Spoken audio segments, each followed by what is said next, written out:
आज स्टार्ट करेंगे refraction and dispersion of light. What is the meaning of refraction? इससे पहले हमने चैप्टर में पढ़ा था रिफ्लेक्शन। ठीक है, दोनों में बहुत थोड़ा सा अंतर है, रिफ्लेक्शन और रिफ्रैक्शन।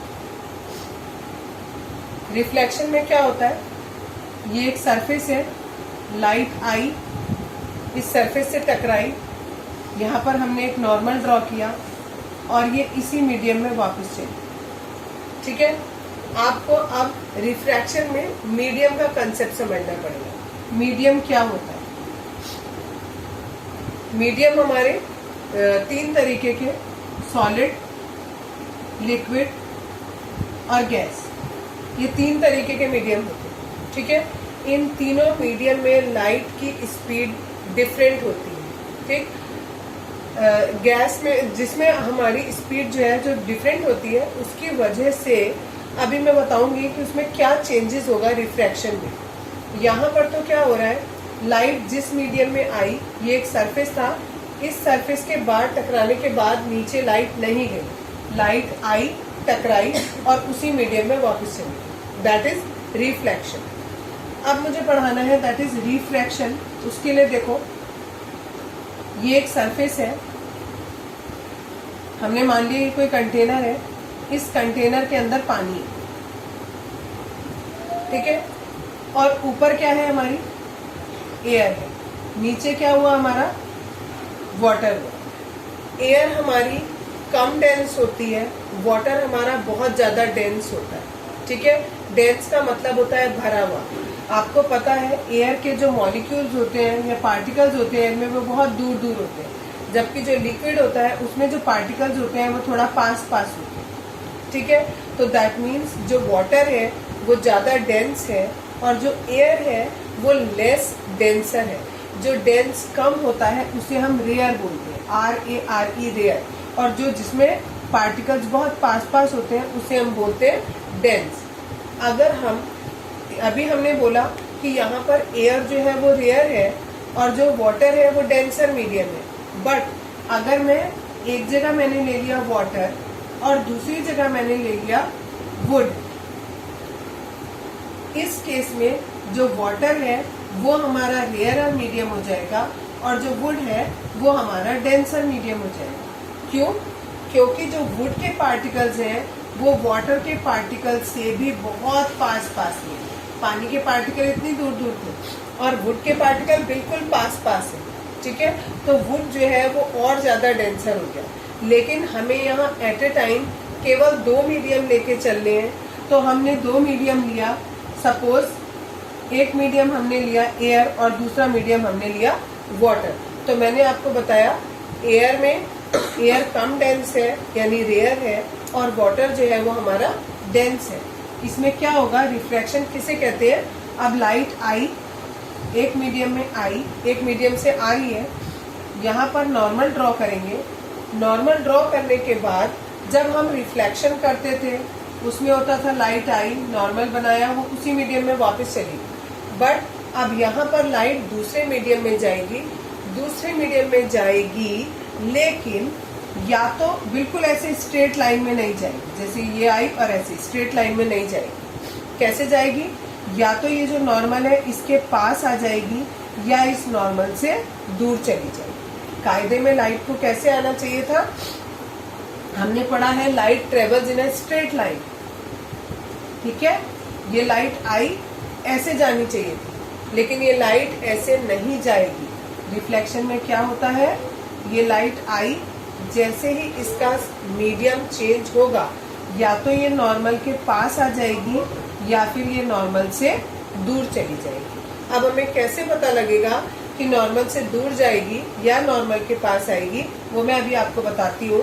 पहले रिफ्लेक्शन इतना ही है कि आपकी लाइट एक मीडियम से आई, मीडियम से एक सरफेस से टकराई, जैसे ही दूसरे मीडियम में जाना था उससे पहले जो सरफेस था उससे टकराई और टकराकर दूसरे मीडियम में चली गई। केवल इतनी बात को हम कहते हैं रिफ्रैक्शन। तो यहाँ पर लिखा बेंडिंग ऑफ लाइट, लाइट जो है वो बेंड हो गई। देखो मैंने बोला था ये लाइट आई, ये अपने रास्ते पे नहीं गई, या तो ये इधर आ गई या ये दूर चली गई, तो बेंड हो गई light as it passes from one medium to another, जैसे ही ये एक मीडियम से दूसरे मीडियम में गई तो हमारी जो लाइट थी वो बेंड हो गई।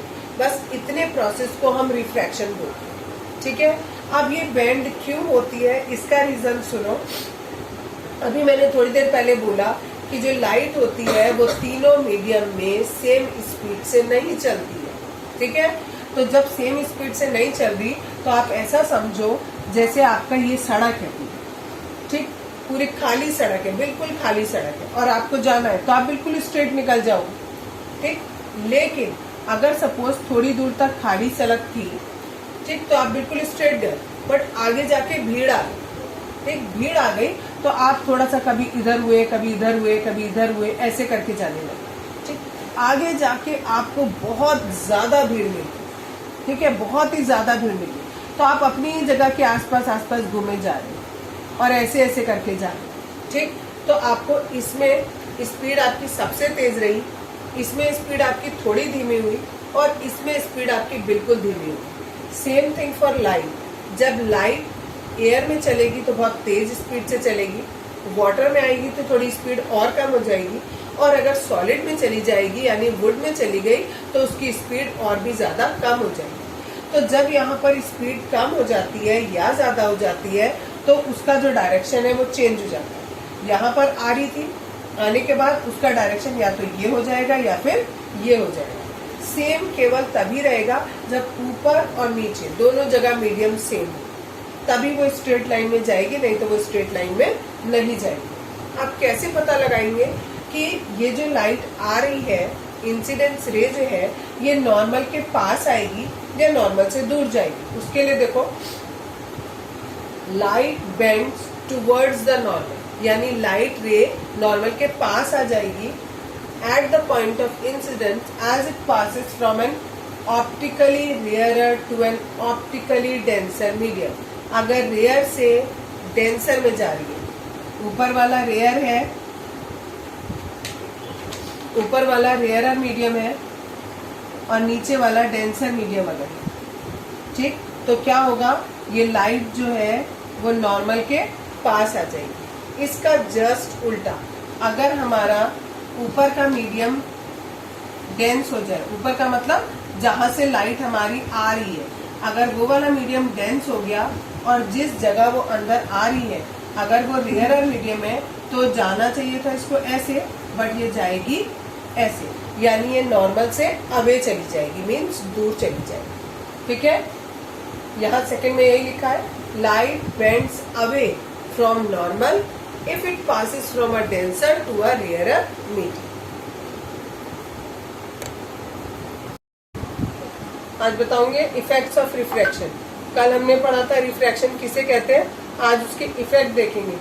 पहला है रियल एंड एपरेंट डेप्थ। कल बताया था आपको कि अगर आप सपोज करो ये आपकी बकेट है और इस बकेट में आपने पेंसिल डाली थी, ऐसे टेढ़ी करके पेंसिल डाली, तो आपकी पेंसिल कैसी दिखती है, जहां तक पानी का लेवल रहता है उसके ऊपर तो वो बिल्कुल सीधी दिखती है और पानी के अंदर वो हमें टेढ़ी दिखाई देती है। ठीक है, जो इस तरीके से यहाँ पर मैंने बनाया, देखो एक फिगर। सपोज करो कि आपका कोई एक कॉइन है, उस कॉइन को आपने पानी के अंदर डाला, ठीक है, या कॉइन नहीं भी डाला, सपोज ये स्विमिंग पूल है, स्विमिंग पूल की एक्चुअल डेप्थ यहाँ तक है, ठीक, लेकिन जब आप बाहर से, स्विमिंग पूल के बाहर से उसे देखते हो तो आपको उसकी ऊंचाई कम दिखाई देती है और आपको लगता है कि जो स्विमिंग पूल की डेप्थ है वो यहीं तक है।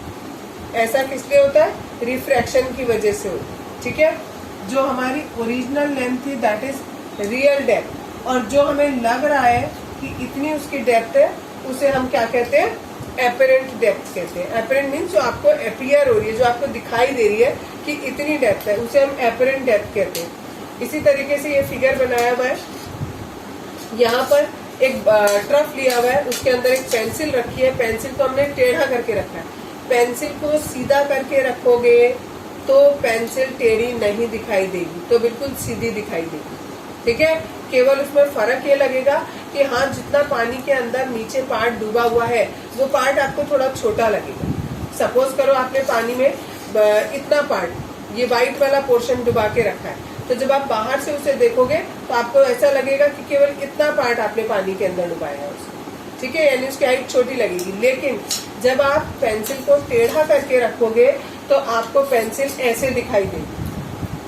नीचे वाला बिल्कुल पोर्शन सीधा होना चाहिए वैसे कायदे में पेंसिल का, लेकिन आपको ऐसा लगेगा कि जितना पोर्शन पानी के अंदर डूबा हुआ है वो पोर्शन थोड़ा सा टेढ़ा है। ये भी किसकी वजह से होता है? हमारे रिफ्लेक्शन की वजह से होता है। और इसमें भी यही है, ये वाले जो पोर्शन है ये दैट इज एपेरेंट, ये हमें लग रहा है, और एक्चुअल कितनी है यहाँ से लेकर यहाँ तक उसकी डेप्थ। ठीक, नेक्स्ट है रिफ्रैक्शन बाय ग्लास स्लैब। ये बहुत इंपॉर्टेंट है। इसमें हमने ग्लास का स्लैब लिया। कहोगे आप ग्लास का स्लैब क्या होता है?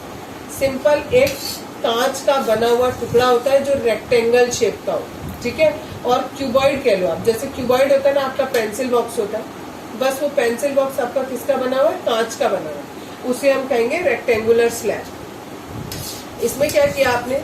एक तरफ से एक लाइट डाली, ये इंसिडेंस रे कहलाएगी। ये हमने नॉर्मल बनाया है क्योंकि ऊपर हमारा एयर है और नीचे हमारा ग्लास है, ठीक है। तो एयर हमारा रेयर मीडियम हो गया और ग्लास हमारा डेंस मीडियम हो गया। तो ये जो लाइट रे थी जिसको ऐसे जाना चाहिए था वो नॉर्मल से थोड़ा पास आ जाएगी। नॉर्मल के पास आई, जैसे ही दूसरे सरफेस पे टकराएगी उसी स्लैब के, फिर हमने एक नॉर्मल ड्रॉ किया। जाना चाहिए था इसे कैसे? इस तरीके से जाना चाहिए था, लेकिन ये जाएगी कैसे?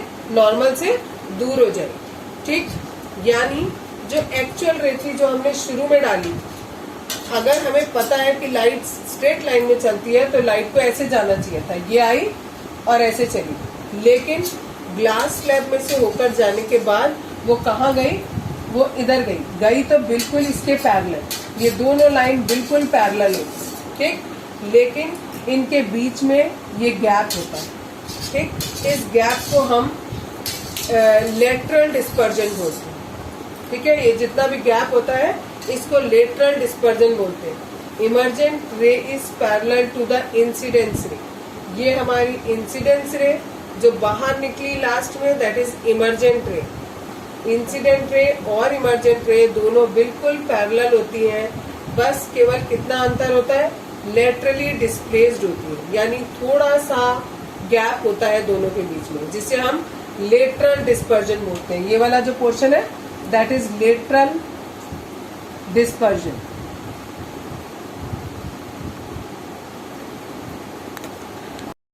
आज बताऊंगी रिफ्रैक्शन बाय प्रिज्म। आज बताऊंगी रिफ्रैक्शन बाय प्रिज्म। कल हमने किया था रिफ्रैक्शन बाय ग्लास स्लैब। उसमें हमने ऐसे ग्लास स्लैब लिया था, रेक्टेंगुलर ग्लास स्लैब था हमारा जो क्यूबॉइड के शेप का होता है। उसमें जो हमारे ये दोनों सरफेसेस होते हैं ये एक दूसरे के पैरेलल होते हैं, ठीक है। जिस तरीके से अगर ये हमारा क्यूबॉइड है तो ये वाला सरफेस और ये वाला इसके पीछे जस्ट पीछे जो ये वाला सरफेस है, ये दोनों सरफेस एक दूसरे के पैरेलल होते हैं, ठीक है। जब ऐसा होता है कि दोनों सरफेस पैरेलल होते हैं तो जो भी लाइट हमने यहाँ से इंसिडेंस करी थी, ठीक है, वो क्या हुआ था? आफ्टर रिफ्लेक्शन ये वाली और ये वाली जो लाइन थी, ये दोनों की दोनों लाइन आपस में पैरेलल लाइन थी। लेकिन अब हम ये देखेंगे कि अगर हम प्रिज्म लेके चल रहे हैं, प्रिज्म में हमारे जिस सरफेस पर लाइट इंसिडेंस हो रही है और जिस सरफेस से लाइट निकल रही है हमारी, वो दोनों के दोनों सरफेस पैरेलल नहीं है, वो किसी एक एंगल पर मिले हुए हैं। अगर ऐसा है तो हमारी जो इंसिडेंस रे है और जो हमारी इमर्जेंट रे है, क्या वो पैरेलल जाती है या नहीं जाती? यहाँ पे हमने इंसिडेंस रे डाला, ये हमने नॉर्मल ड्रॉ किया, ठीक, क्योंकि बाहर हमारा एयर था, ये प्रिज्म हमारा ग्लास का बना होता है, ठीक। तो ये हमारा रेयर मीडियम है और ये डेंसर मीडियम है, तो हमारा जो ये रे है ये नॉर्मल के पास आ जाएगी, ठीक है। ये यहाँ पर इसके पास आ गई। यहाँ पर आने के बाद जब इस दूसरे वाले सरफेस से टकराएगी, फिर से नॉर्मल से अभी क्या जाएगी? दूर जाएगी, ठीक है, नॉर्मल से दूर चली जाएगी। ये हमारी इंसिडेंस रे थी तो ये हमने इसको बढ़ा दिया आगे। ये हमारी इमर्जेंट रे थी, तो ये देखो अब ये दोनों रेज एक दूसरे के पैरेलल नहीं है, ये दोनों किसी एक एंगल पर मीट कर रही हैं और इस एंगल को हम बोलते हैं एंगल ऑफ डेविएशन। मींस इतना लाइट का पाथ डेविएट हो गया। पहले लाइट इस डायरेक्शन में आ रही थी और अब लाइट इस डायरेक्शन में जा रही है, तो कितना डेविएशन हो गया? This is called angle of deviation. ठीक है, यहाँ पर भी मैंने वही लिखा है, when light ray incident on prism, जब लाइट रे प्रिज्म पर इंसिडेंट होती है, then it bends towards normal, तो वो नॉर्मल के पास आ जाती है। क्यों आएगी नॉर्मल के पास? क्योंकि बाहर एयर है और अंदर ग्लास है। अंदर रेयर मीडियम की बजाय कैसा हो गया? डेंसर मीडियम हो गया। बाहर हमारा रेयर मीडियम था, अंदर डेंसर मीडियम हो गया, तो हमारी जो लाइट रे थी वो नॉर्मल की तरफ बेंड हो गई। And when it emerges from the prism, और जब ये यहाँ से बाहर निकलेगी तो उल्टा केस हो जाएगा। यहाँ अंदर हमारा डेंसर मीडियम है, बाहर हमारा रेयर मीडियम हो जाएगा, तो ये जो लाइट रे है ये नॉर्मल से दूर चली जाएगी। ठीक है, यही चीज मैंने यहाँ पर लिखी हुई है। और ये जो इंसिडेंस रे है और ये जो इमर्जेंट रे है, इनके बीच का जो एंगल होता है उसे हम एंगल ऑफ डेविएशन कहते हैं। अब बताऊंगी डिस्पर्जन। एक वैज्ञानिक थे इसाक न्यूटन, जिसके बारे में तुमने पहले भी सुना हुआ है। इन्होंने ये सोचा कि अगर हम सन की व्हाइट लाइट को, जो यानी सन की जो लाइट होती है, उसको अगर हम प्रिज्म के ऊपर डालेंगे तो हमें, जैसे यहाँ पर प्रिज्म पे डाला, एक लाइट यहाँ से डाली तो इधर से हमें वही सेम लाइट मिल जानी चाहिए। तो उन्होंने ये एक्सपेरिमेंट किया, उन्होंने एक सन की रे को इधर से डाला, लेकिन उन्हें क्या मिला? उन्हें ये जो व्हाइट लाइट थी, जो सन की लाइट थी, उससे उन्हें 7 कलर मिले। और 7 कलर किस फॉर्म में? बिल्कुल विबग्योर, यानी जो आपका रेनबो होता है, उस रेनबो के फॉर्म में उनको ये 7 के 7 कलर मिले। तो इस तरीके से अगर हम किसी प्रिज्म पर व्हाइट लाइट डालें और वो व्हाइट लाइट अपने ही कॉन्स्टिट्यूएंट्स पार्ट्स में टूट जाए, क्योंकि जो व्हाइट कलर होता है इन 7 कलर से मिलकर बनता है, इन सारे कलर से मिलकर बनता है। सारे कलर को आप जोड़ दोगे तो आपका व्हाइट कलर मिलेगा। तो ये जो व्हाइट कलर की लाइट थी, जब ये 7 कलर्स में ब्रेक हो जाती है प्रिज्म में से पास करने पर, तो इस पूरे प्रोसेस को हम कहते हैं dispersion. The splitting up of light to its constituents colour is called dispersion. इसका रीजन क्या होता है? जैसे ही ये व्हाइट लाइट इसके अंदर गई तो यहाँ पर क्या है? बाहर था हमारा एयर और अंदर यहाँ पर है हमारा ग्लास। ठीक है, तो क्या होगा? ग्लास में हर एक कलर की जो स्पीड होगी वो अलग अलग होगी। ठीक है, इसलिए वो सारे के सारे ब्रेक हो जाएंगे और अलग अलग फॉर्म में बाहर आएंगे। Transparent medium bends different colours of light by different amount, यानी ये जो ट्रांसपेरेंट मीडियम हम किसको कह रहे हैं? ग्लास को कह रहे हैं। यहाँ पर जो ग्लास है उसे ट्रांसपेरेंट मीडियम बोला गया। ये व्हाइट लाइट गई और जाएगी, तो क्योंकि अंदर ग्लास है और हर कलर की स्पीड अलग अलग होती है, इसलिए अलग अलग जगह पर वो निकल के आएंगे। ठीक है, और इस प्रोसेस को हम डिस्पर्जन बोलते हैं। इसमें जो डेविएशन होता है वो सबसे ज्यादा वॉयलेट का होता है। क्यों हुआ वॉयलेट का? ये देखो, ये वाली लाइट आ रही थी तो आएगी तो कायदे में ऐसे जानी चाहिए, और जो वॉयलेट वाली है वो ऐसे आ रही है। दैट मीन्स इनके बीच में इतना बड़ा एंगल है, इतने बड़े एंगल से डेविएट हो गए। जबकि जो इंडिगो वाला है वो केवल यहाँ से यहाँ तक हुआ, तो उसका डेविएशन कम हो गया। जो रेड वाला है उसका डेविएशन केवल इतना हुआ। सबसे कम रेड का डेविएशन होता है और सबसे ज्यादा वॉयलेट का डेविएशन होता है। ठीक है, नेक्स्ट, अभी हमारा प्रिज्म वाला खत्म हो गया। अब नेक्स्ट टॉपिक है, दैट इज लेंस। ठीक, लेंस किसे कहते हैं? पहली बात, a transparent medium bounded by 2 surfaces of which at least one is spherical. 2 आपके कांच के सरफेस ले लो और उन दोनों सरफेस को आपस में चिपका दो, लेकिन ये जरूरी है कि दोनों सरफेस में से एटलीस्ट एक सरफेस आपका स्फेरिकल होना चाहिए। ठीक है, अगर स्फेरिकल नहीं होगा तो फिर वो मिरर बन जाएगा। दोनों सरफेस अगर प्लेन होंगे तो वो मिरर बन जाएगा, वो लेंस नहीं बनेगा, या फिर वो नॉर्मल कांच का टुकड़ा रह जाएगा। ठीक है, लेंस में 2 तरीके के लेंस मेन होते हैं, होने को बहुत तरीके के होते हैं, बट आप लोगों की नॉलेज के लिए अभी मेन जो है वो 2 तरीके के लेंस होते हैं। ये वाला जो होता है वो कॉन्वेक्स होता है, और दिस इज कॉनकेव। जो कॉन्वेक्स होता है उसमें ये जो कॉर्नर्स हैं या जो एजेस हैं ये पतले पतले होते हैं और बीच वाला पोर्शन बहुत चौड़ा होता है, और इसका जस्ट उल्टा कॉनकेव में होता है। याद ऐसे रखना है, इधर देखो यहाँ केव बना हुआ है। ठीक है, ऐसे केव बनी हुई है, इसलिए ये कॉनकेव। इसमें ये जो बीच वाला पार्ट है वो बहुत थिन है, और जो साइड में एजेस वाला पार्ट है वो बहुत ही ज्यादा चौड़ा है। क्लियर? आज बताऊंगी terms related to lens, lens से रिलेटेड कुछ चीजें। कल मैंने तुम्हें कन्वर्जिंग और डाइवर्जिंग लेंस बताया था, ठीक है। ये वाला कन्वर्जिंग लेंस होता है, ठीक, इसको हम कॉन्वेक्स लेंस भी कहते हैं, और ये वाला हमारा डाइवर्जिंग लेंस होता है, ठीक है, इसको हम कॉनकेव लेंस भी कहते हैं। अब सबसे पहली चीज दी है प्रिंसिपल एक्सिस। मैंने तुम्हें ये बताया था कि जो लेंस होता है वो दो स्फेरिकल पोर्शन से मिलकर बनता है। जब दो कम से कम दो में से एक तो आपका स्फेरिकल चाहिए ही चाहिए, ठीक है। अभी हम जो चीज लेके चले उसमें हमारे दोनों सरफेस कैसे हैं, स्फेरिकल है, चाहे वो कॉन्वेक्स हो चाहे वो कॉनकेव हो, दोनों में स्फेरिकल है। एक्चुअली ये जो लेंस बनता है बच्चों, ऐसा होता है आपका, मैं समझाती हूँ कि सपोज करो ये आपका पूरा कांच का एक बॉल है, ठीक है, पूरा कांच का बॉल है। इसमें से आपने यहाँ से एक पोर्शन काट लिया, एक पोर्शन यहाँ से काट लिया। जो यहाँ से पोर्शन काटा वो ऐसा आया, जो इधर से काटा वो ऐसा आया। इन दोनों को आपने ज्वाइन कर दिया, ज्वाइन करके हमारा कॉन्वेक्स लेंस बना, ठीक है। तो क्या होता है, जो ये वाला पोर्शन आपने काटा, इसका जो सेंटर है वो यहाँ पर है। जो ये वाला पोर्शन है इसका सेंटर यहाँ पर है। अगर आपने एक ही गोले से काटा है तो एक ही सेंटर है, बट अगर आपने एक पोर्शन दूसरे गोले से काट लिया, ठीक है, तो इसका सेंटर कहाँ पर है, यहाँ पर है। दोनों का सेंटर अलग अलग जगह है। ये वाला जो सरफेस था इसका सेंटर यहाँ कहीं होगा, और ये वाला जो पोर्शन है इसका सेंटर यहाँ पे कहीं होगा। इन दोनों सेंटर्स को ज्वाइन करके जो हम लाइन ड्रॉ करते हैं, इस लाइन को हम प्रिंसिपल एक्सिस बोलते हैं, ठीक है। दोनों जो स्फेरिकल पार्ट्स हैं, ठीक, उन दोनों स्फेरिकल पार्ट्स के अलग अलग जगह पर सेंटर होंगे। उन दोनों सेंटर्स को जब हम ज्वाइन कर देते हैं तो वो हमारा प्रिंसिपल एक्सिस कहलाता है, ठीक। तो यहाँ पर डेफिनेशन में लिखा है the line joining the centre of to spheres.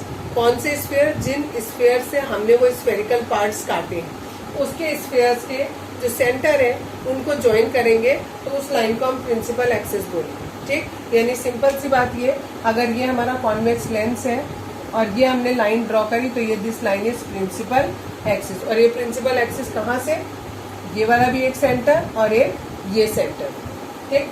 Next देखो, अगला है पॉइंट ऑप्टिकल सेंटर। जो ऑप्टिकल सेंटर होता है वो लेंस के केस में यहाँ बिल्कुल बीच में, बिल्कुल सेंटर पर होता है, ठीक है। इसको हम कहते हैं ऑप्टिकल सेंटर। ऑप्टिकल सेंटर से होकर जो भी लाइट जाती है वो जिस डायरेक्शन में जाती है उसी डायरेक्शन में वापस आ जाती है, बिल्कुल भी डेविएट नहीं होती है। इसीलिए लिखा है it is a point on the principal axis. ये प्रिंसिपल एक्सिस पर स्थित वो वाला पॉइंट है सच दैट अ रे passing through it does not undergo any deviation. उसमें कोई भी डेविएशन नहीं होता। जनरली हम पढ़ते हैं, जैसे ये है, ये लाइट आई, इससे टकराई और इधर डेविएट हो गई, या इधर डेविएट हो गई, या कहीं पर भी डेविएट हो गई। लेकिन अगर कोई लाइट इस पॉइंट से पास होगी, इधर से कोई लाइन पास हो रही है, तो ये जैसे जा रही है ऐसे, अगर इधर से आ रही है तो वापस भी इधर ही को चली जाएगी, ठीक है। तो ये ऐसा पॉइंट होता है प्रिंसिपल एक्सिस पे कि लाइट जिस डायरेक्शन में आती है उसी डायरेक्शन में वापस चली जाती है। तीसरा है प्रिंसिपल फोकस। प्रिंसिपल फोकस वो पॉइंट होता है, सपोज ये लेंस है, ये भी प्रिंसिपल एक्सिस पर ही होता है। ये लाइन आई प्रिंसिपल एक्सिस के पैरेलल, और पैरेलल आने के बाद ये यहाँ, ठीक है। यानी आफ्टर रिफ्लेक्शन ये जो आपकी इंसिडेंट रे थी ये वापस जिस रास्ते से जाएगी और प्रिंसिपल एक्सिस को जिस पॉइंट पे कट करेगी उस पॉइंट को हम क्या कहते हैं, फोकस कहते हैं। प्रिंसिपल एक्सिस के पैरेलल आई लाइन लेंस से टकराई, लेंस से टकराने के बाद रिफ्लेक्ट होगी, रिफ्लेक्ट होकर वो प्रिंसिपल एक्सिस के जिस पॉइंट से भी पास होकर जाएगी उस पॉइंट को फोकस कहेंगे। ये बात इसमें याद रखनी है कि जो इंसिडेंस रे है वो प्रिंसिपल एक्सिस के पैरेलल ही होनी चाहिए, तभी हमें फोकस मिलेगा, अदरवाइज फोकस नहीं मिलेगा। हम ऐसे नहीं कह सकते कि ये लेंस था, ये लाइन ऐसे आई और ये यहाँ से चली गई तो ये फोकस हो गया, नहीं, दिस इज नॉट फोकस, ठीक है। क्या जरूरी है कि जो इंसिडेंट लाइन है हमारी, ठीक, इंसिडेंट रे जो है ये हमारी प्रिंसिपल एक्सिस के बिल्कुल पैरेलल होनी चाहिए, ठीक। फिर ये रिफ्लेक्शन के बाद प्रिंसिपल एक्सिस को जिस पॉइंट पे कट करेगी that point is called focus. आगे देखो, फोकल लेंथ। अभी मैंने बताया आपको कि ये लाइन पैरेलल आई और यहाँ से होकर गई, ये हो गया फोकस। ये मैंने आपको बिल्कुल बीच का पॉइंट बताया था ऑप्टिकल सेंटर, इसे हम ओ से रिप्रेजेंट करते हैं। ओ और एफ के बीच का जितना भी लेंथ होता है उस लेंथ को हम फोकल लेंथ बोलते हैं, ठीक है। जितना भी ओ और एफ के बीच का डिस्टेंस है उसको हम क्या बोलते हैं, फोकल लेंथ। अब कोई भी लेंस हो, उस लेंस से अगर हम इमेज बना रहे हैं तो उस इमेज को बनाने के कुछ नियम होते हैं, image form by a lens, ठीक।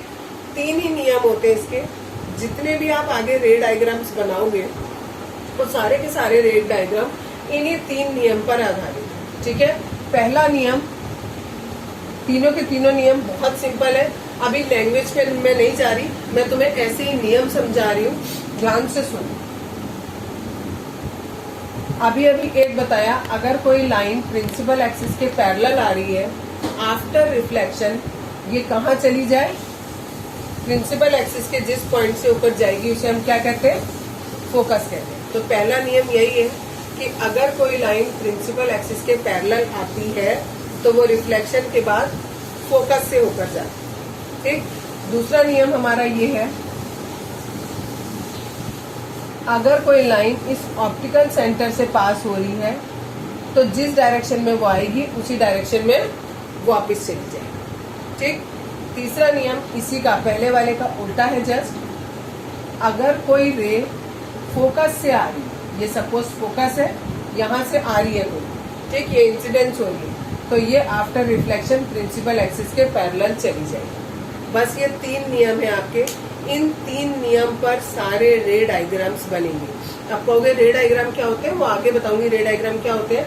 सबसे पहला नियम बताया, कोई लाइन अगर प्रिंसिपल एक्सिस के पैरेलल आ रही है तो फोकस से जाएगी, ऑप्टिकल सेंटर से आ रही है तो जिस रास्ते से आ रही है उसी रास्ते से वापस चली जाएगी।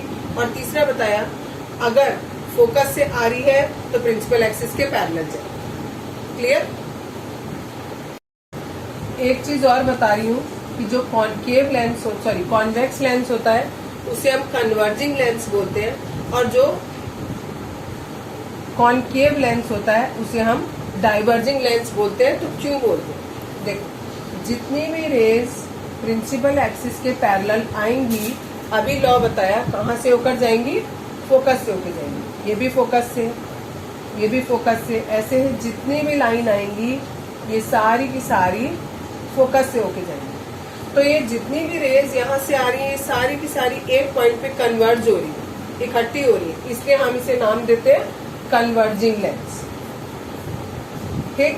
ठीक इसका उल्टा कॉन्केव में होता है, जितनी भी रेज आपकी ये पैरेलल आएंगी, ये यहाँ तक बीच तक लेके आना है, ये रेज बीच तक आई, ये ऐसे बाहर को चली जाएगी, ठीक है। और हमें लगेगा ऐसा कि ये कहाँ से आ रही है, फोकस से आ रही है सारी की सारी, ठीक है। बीच तक आई और ये डेविएट हो गई बाहर, ठीक है। और हमें लगेगा कि ये कहाँ से आ रही है, फोकस से आ रही है, लेकिन ये क्या हो रही है, फैलती जा रही है, डाइवर्ज होती जा रही है, इसलिए इसको हम डाइवर्जिंग लेंस बोलते हैं। क्लियर। यस, आज पढ़ेंगे image form by convex lens, यानी कॉन्वेक्स लेंस से कैसी इमेजेस बनती है किसी ऑब्जेक्ट की, इसके बारे में पढ़ेंगे। इसको पढ़ने के लिए हमें ये पता लगाना पड़ेगा कि ऑब्जेक्ट को हम किस किस जगह पर रख रहे हैं। ऑब्जेक्ट को हम 6 जगह पर रखते हैं। ये हमारा अगर कॉन्वेक्स लेंस है, ये बीच में बिल्कुल ऑप्टिकल सेंटर होता है, एक फोकस इधर होता है, एक फोकस इधर होता है, एक रेडियस ऑफ कर्वेचर इधर होता है और एक रेडियस ऑफ कर्वेचर इधर होता है। रेडियस ऑफ कर्वेचर को हम 2f भी बोलते हैं। और एक बात याद रखनी है, ये पॉइंट बिल्कुल बीच में होना चाहिए। जितने डिस्टेंस पर ये f इधर बनाया है उतने ही डिस्टेंस पर ये f इधर होना चाहिए। जितने डिस्टेंस पर ये 2f बनाया है उतने ही डिस्टेंस पर ये 2f होना चाहिए। और एक बात, जितना डिस्टेंस ये f का है उसका जस्ट डबल, यानी ये और ये डिस्टेंस बिल्कुल बराबर होंगे, ये और ये डिस्टेंस बिल्कुल बराबर होंगे, सारे के सारे बिल्कुल बराबर डिस्टेंस पे बनेंगे। अब हम ऑब्जेक्ट को एक बार रखेंगे इनफाइनाइट में, यानी कहीं अनंत पर, दूसरी बार हम रखेंगे अनंत में और 2f के बीच में ऑब्जेक्ट को, अगली बार रखेंगे 2f पर ऑब्जेक्ट को, फिर 2f और f के बीच में, फिर f पर f और o के बीच में। ये 6 पोजीशन है, इन 6 पोजीशन पे हम ऑब्जेक्ट को रखेंगे और देखेंगे कि उसका इमेज कैसा कैसा बन रहा है। ठीक है, पहला जो फिगर मैंने आपको बना के दिया है, इसमें मैंने माना है, देखो मैंने कहीं एक कोई ऑब्जेक्ट बनाई ही नहीं है। ठीक है, केवल मैंने इमेज बनाया है यहाँ। ठीक, इमेज को जनरली हम शो करने के लिए डॉटेड लाइन दिखा सकते हैं। ठीक है, जहाँ इमेज बनाए जिससे आपको पता लगे कि कौन सा हमारा इमेज है और कौन सी हमारी ऑब्जेक्ट है, उसके लिए हम ऐसे डॉटेड लाइंस बना सकते हैं। ठीक, तो यहाँ पर मैंने कोई सॉलिड लाइन नहीं बनाई, दैट मीन्स यहाँ पर मैंने ऑब्जेक्ट क्या माना है, कहीं इन्फिनिटी पर ऑब्जेक्ट रखा हुआ है, वहां से कोई रेज आ रही है। एक रे ऐसी आ रही है जो ऑप्टिकल सेंटर से जा रही है, तो ये जिस डायरेक्शन में आएगी उसी डायरेक्शन में वापस चली जाएगी, क्योंकि लॉ हमने सेकेंड लॉ यही पढ़ा था कि ऑप्टिकल सेंटर से जब रे आती है तो जिस डायरेक्शन में आती है उसी डायरेक्शन में वापस चली जाती है। दूसरा ये हुआ कि ये हमने माना फोकस से आई लाइट, तो कहाँ जाएगी, प्रिंसिपल एक्सिस के पैरेलल जाएगी। जहां पर भी ये दो रेज आपस में मीट करती हैं उस जगह पर हमें इमेज दिखाई देता है, तो ये हमारा इमेज बनेगा। पहली बात, ये जो इमेज है वो हमारा कहाँ बनेगा, बिल्कुल फोकस पर बनेगा। ठीक है, बिल्कुल कहाँ बनेगा, फोकस पर बनेगा। दूसरी बात, ये जो इमेज है वो उल्टा बना है, ऑब्जेक्ट कहीं इन्फिनिटी में ऐसे करके रखी होगी। ठीक है, कहीं दूर पे ऐसे ऑब्जेक्ट होगी, तो कैसा बना हुआ है हमारा जो इमेज है वो रियल है, इन्वर्टेड है, उल्टा बना हुआ है और छोटे साइज का है। देखो इमेज लगभग इतनी बड़ी या उससे भी बड़ी होगी, लेकिन जो इमेज है हमारा वो छोटा सा बना हुआ है। ठीक, दूसरा केस हम लेंगे कि अब हमने ऑब्जेक्ट को रखा इन्फिनिटी और 2f के बीच में, वो मैंने यहाँ पर बनाया है। ठीक है, इन्फिनिटी यहाँ कहीं अनंत में रहा होगा और 2f ये है, इनके बीच में, बीच का मतलब ये नहीं होता कि एग्जैक्ट लाइक बीच में लिखोगे। ठीक है, उनका मतलब है इससे इस पॉइंट के कहीं पर भी रख सकते हो। ठीक, तो इन्फिनिटी और 2f में मैंने ऑब्जेक्ट को रखा। यहाँ से फिर देखो दो रेज हमेशा चलेंगी, एक रे चलेगी प्रिंसिपल एक्सिस के पैरेलल और दूसरी हमेशा जाएगी ऑप्टिकल सेंटर से।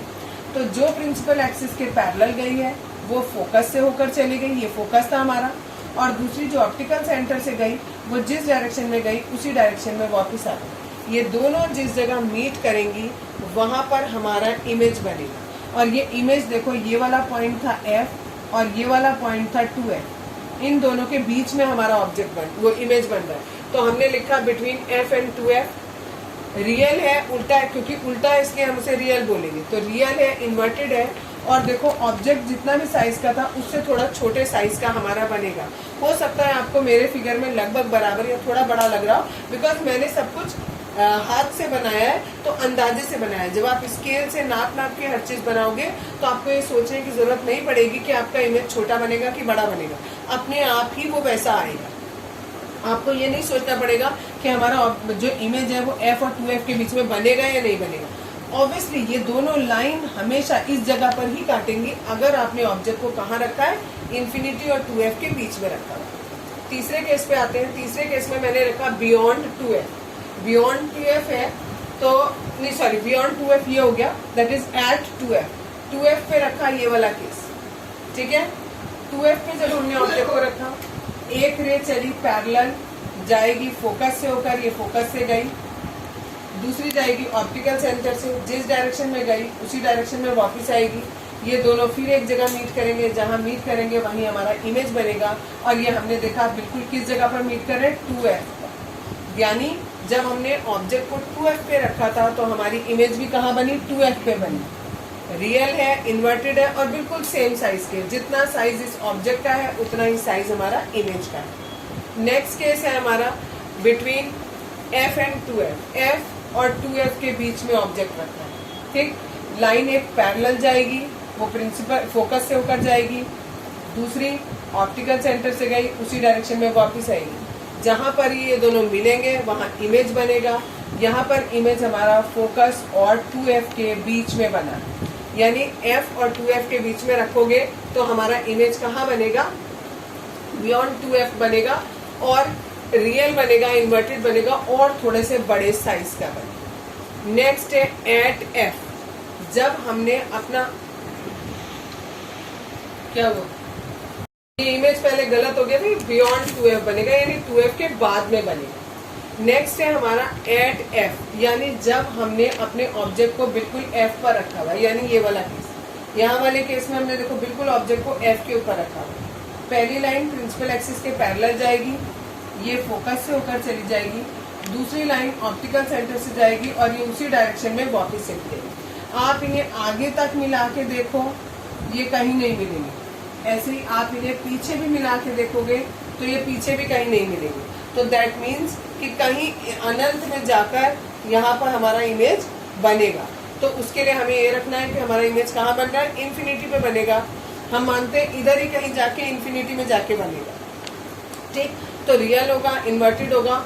और क्योंकि सपोज करो यहाँ जाकर मिल जाता है, नीचे बिल्कुल नीचे जाके मिल जाता है, तो इतना बड़ा इमेज हो जाएगा। ऑब्जेक्ट हमारी इतनी सी है, इमेज हमारा इतना बड़ा हो गया, तो दैट इज बहुत ही बड़े साइज का बनेगा। लास्ट वन है बिटवीन एफ एंड ओ। जब हम ऑब्जेक्ट को एफ और ओ के बीच में रखेंगे, ये वाला केस, ये मैंने ऑब्जेक्ट रखा है, ये लाइन गई यहाँ से प्रिंसिपल एक्सिस के पैरेलल और चली गई फोकस से होकर, ठीक। दूसरी लाइन ऑप्टिकल सेंटर से गई, उधर ही डायरेक्शन में वापस आ गई। इनको आगे देखा तो आगे तो इन दोनों के बीच का डिस्टेंस बढ़ता चला जा रहा है, यानी ये इधर कहीं नहीं मीट करेंगे। तो मैंने इन्हें पीछे बढ़ाया तो ये यहाँ पर मीट कर गए। यानी यहाँ पर जो इमेज बनेगा वो किस तरफ बनेगा, जिस तरफ हमारी ऑब्जेक्ट रखी है उसी तरफ हमारा इमेज के, वो ऑब्जेक्ट के पीछे हमारा इमेज बनेगा। तो केवल ये एक केस ऐसा है, दिस वन, केवल इस केस में हमारा जो ऑब्जेक्ट, वो इमेज बनता है वो वर्चुअल नहीं होता, वो सॉरी वर्चुअल होता है और इरेक्ट होता है। बाकी सब में हमारा जो इमेज है वो रियल होगा और इन्वर्टेड होगा। केवल एक ये केस ऐसा है जिसमें वर्चुअल एंड इरेक्ट बनेगा। इरेक्ट माने सीधा होता है और वर्चुअल माने होता है जिसे आप पर्दे पर, स्क्रीन पर नहीं उतार सकते। तो वर्चुअल एंड इरेक्ट केवल इसमें बनेगा, बाकी सारी जगहों पर हमारा जो इमेज बनेगा वो कैसा होगा, रियल होगा और इन्वर्टेड होगा। आज बताऊंगी, एक मिनट रुक, सारी लाइट पर, आज बताऊंगी image form by a concave lens. ये कॉनकेव लेंस बनाया, बीच में ऑप्टिकल सेंटर होता है, एक फोकस इधर एक फोकस इधर, यहाँ 2f लिया, उधर भी ले सकते हैं। कॉनकेव लेंस में केवल एक ही तरीके की इमेज बनती है, चाहे आप ऑब्जेक्ट को 2f पे रखो, बियॉन्ड 2f रखो, इन्फिनिटी पे रखो, ये f पे रखो, बिटवीन f एंड o रखो, कहीं पर भी आप रखोगे आपको हमेशा इमेज इसी तरीके की मिलेगी, छोटी मिलेगी, बिटवीन f एंड o मिलेगी, इरेक्ट और वर्चुअल मिलेगी। अब ये बनाया कैसे है वो देखो। एक लाइन प्रिंसिपल एक्सिस के पैरेलल जाएगी, जो पैरेलल जाएगी ये आगे डाइवर्ज हो जाएगी। क्यों डाइवर्ज हो जाएगी? Because concave lens is a diverging lens. ये एक डाइवर्जिंग लेंस होता है, ये बाहर की ओर डाइवर्ज होगी। किस एंगल पे डाइवर्ज करेंगे? ऐसे डाइवर्ज करेंगे कि आपको लगे कि ये कहाँ से होके आ रही है, इस फोकस से होके आ रही है। यानी ऐसे फोकस से होती हुई स्ट्रेट लाइन ड्रॉ करेंगे, ये वाली यहाँ से यहाँ तक डॉटेड ड्रॉ करोगे, उसके आगे सॉलिड लाइन ड्रॉ करोगे, ठीक। दूसरी फिर वही निकालेंगे, कहाँ से बताया था, ऑब्जेक्ट के हेड से और ऑप्टिकल सेंटर से। ये जिस डायरेक्शन में जाएगी उसी डायरेक्शन में वापस आ जाएगी। ये दोनों लाइन जहाँ मीट करती है वहाँ हमारी इमेज बनती है, तो ये हमारी इमेज बनेगी। क्लियर इतना?